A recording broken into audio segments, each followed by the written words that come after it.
अरे भरले ओढे नाले तापली गोदामाई, भरले ओढे नाले कोपली गोदामाई, वाहून गेले गुरे ढोरे शेतातली माती, वाहून गेली गुरे ढोरे शेतातली माती, याही वर्षी गरिबी फक्त शेतकऱ्याच्या माती, फक्त शेतकऱ्याच्या माती. मित्रांनो, विषय आजचा थोडासा हार्ड आहे म्हणूनच मी बोलत आहे. मित्रांनो, आज तुम्हाला नमस्कार करण्याची इच्छा नाही किंवा कॉल टू ऍक्शन माझ्या व्हिडिओला लाईक करा, सबस्क्राईब करा असं म्हणण्याची गरज नाही. आजचा विषय आहे शेतकऱ्याचा. मी शेतकरी पुत्र असल्यामुळे शेतकऱ्या बोलणं हे माझं आद्य कर्तव्य समजतो. मित्रांनो, सध्या मराठवाडा पूर्णपणे पावसाने थैमान माजलेलं आहे. लोकांची शेती वाहून गेलेली आहे. पिकाचं तर सोडूनच द्या, शेतामध्ये माती नाही राहिलेली आहे. तर पिकाचं काय घेऊन बसलात? तर सध्या सरकारचं धोरण काय आहे? सरकार शेतकऱ्याला मदत करणार आहे, चांगली गोष्ट आहे, मदत केलीच पाहिजे. शेतकऱ्याला मदत नाही केली तर कोणाला मदत करणार? अख्ख्या जगाचा पोशिंदा शेतकरी, त्याला मदत केलीच पाहिजे. पण दरवर्षी ही शेतकरी असा मदतीचा हात किती दिवस पसरणार? कधी पाऊस पडला नाही म्हणून शेतकरी रडतो, कधी पाऊस अति पडला म्हणून शेतकरी रडतो, कधी आम्हाला अनुदान दिलं नाही म्हणून शेतकरी लढतो, कधी आम्हाला हे दिलं नाही म्हणून शेतकरी लढतो. ते असं किती दिवस चालायचं? मित्रांनो, तुम्हाला प्रश्न पडला असेल की शेतकरी नेहमीच रडतो, पण का रडतो? मित्रांनो, मेन मुद्दा काय आहे? आपल्या देशामध्ये किंवा आपल्या राज्यामध्ये आर्थिक निकषावर आरक्षण द्या काही जण म्हणतात. मग हे आर्थिक निकष ही दबगायला का आले किंवा या आर्थिक बाजू कमकुवत समाजाच्या का झाल्यात? एकमेव कारण आहे मित्रांनो, शेती. शेतीमध्ये सध्या आपण पाहतो मित्रांनो की सध्या आता मी एक शेतकरी आहे. माझी लागवड शेतामध्ये समजा सोयाबीन असो, हळद असो, काय पण असो, पण मी शेतामध्ये जे पेरतो त्या पिकाच्या पाल्यावरच कर्ज आहे.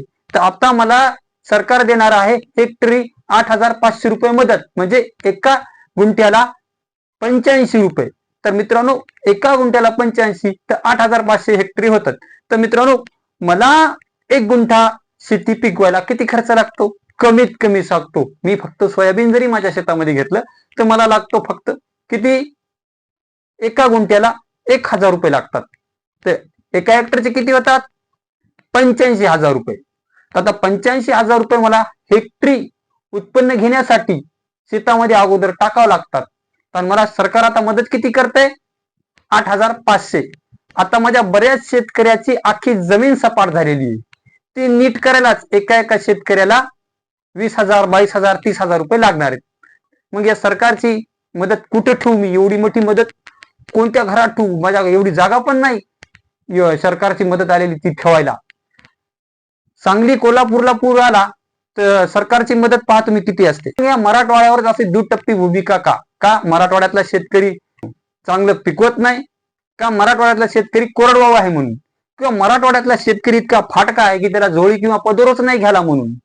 अरे, तुम्हाला शक्तीपीठ महामार्ग काढण्यासाठी 86,000 करोड द्यावा लागतात. आता 2 वर्षानंतर कुंभमेळा भरणार आहे नाशिकला. किती?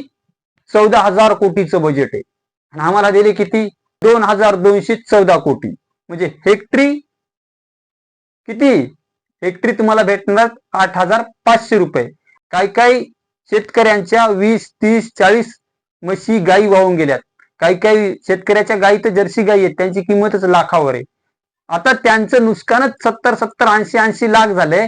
तर शेतकऱ्याचा हेक्टरी 8,500 रुपये, एवढी मोठी रक्कम ठेवायची कुठे? तुम्ही शक्तीपीठ काढा आमच्या उरावरून, द्या कुंभमेळ्याला 14,000 कोटी. तिथं काय चालतं आम्हाला माहित आहे, किती गांजा पकडतात. जेव्हा कुंभमेळा आवरतो तेव्हा एक ट्रक गांजा लागतो. हे गांजा कुठं जातो, कुठून येतो, याच्यावर मी बोलत नाही. तुम्ही म्हणता आता तुझ्या हिंदुत्व सोडलं, तू देवा धर्मावर बोलायले. मी वास्तविकतेवर बोलत आहे मित्रांनो. सरकारची भूमिका बघा. पंजाबला हेच अतिवृष्टी झाली, किती आहे हेक्टरी? 50,000 रुपये. आम्हाला 8,500. एवढी मोठी रक्कम. मला तर त्याबद्दल सरकारचं असं अभिनंदन करावं वाटतंय. मुख्यमंत्री साहेबापुढे असं लोटांगण घ्यावं वाटतंय. वा वा, एवढी मदत केली तुम्ही, एवढी मदत मी कोठं ठेवू? अरे, शेतकऱ्याकडे पहा थोडं.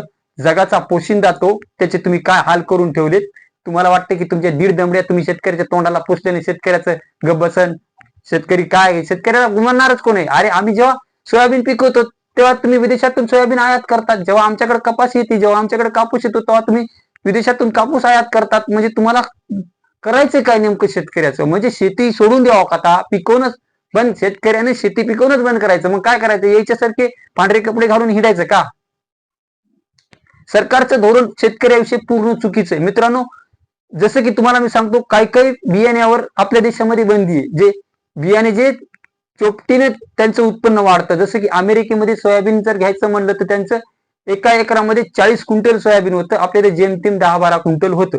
तर ते बियाणं आपल्या इकडे लागवड करण्यासाठी यांची बंदी. पण यांचा उलटा कारभार बघा, ते सोयाबीन ते इथं आयात करतात आपल्या देशात त्या बियाण्याचं आणि आपल्याला खायला. त्या सोयाबीनचं जे वेस्टेज आहे, तुम्ही ती भाजी करून खाता, त्या सोयाबीनचं कोणतं ज्या बियाची आपल्या देशामध्ये बंदी आहे, ते बी तिकडे अमेरिकेत विदेशामध्ये पिकवलेलं ते आपल्याकडे तुम्ही आपल्या जनतेला खायला देता, पाम तेल तिकून आणता. आणि आपल्याकडे सोयाबीनला भाव किती? 2,000, 2,500, 3,000. म्हणजे जेव्हा आपला शेतकरी पिकवतो तेव्हा त्याला भाव नाही द्यायचा, विदेशातून तुम्ही त्याला आयात करायचं आणि आपल्या शेतकऱ्याला मरू द्यायचं. म्हणजे आमचं असं झालंय, आता काय सांगू, मला बोलायला लावू नका. आता मी जर बोललो ना, माझं असं आतून खळखळून येतं की हे नेमकं चाललंय काय. शेतकऱ्यावर एवढं मरणाचे दिवस कुणी आणले? तर या दलिंदर लोकांनी आणले. कारण की यांचं शेतकऱ्याविषयी कोणतं धोरणच नाही.